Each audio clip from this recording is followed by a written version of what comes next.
Magandang araw sa ating lahat. Ngayong araw na ito ay ituturo ko kung paano idipinsa ang ating sarili kung ikaw ay papaluin ng isang iron stick or anumang bagay na ipapalo sa inyong katawan.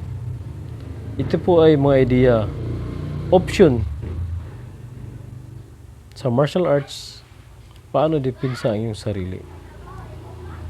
Anyway, maraming option talaga sa self-defense. Pwede ka namang tumako pag hindi mo kaya.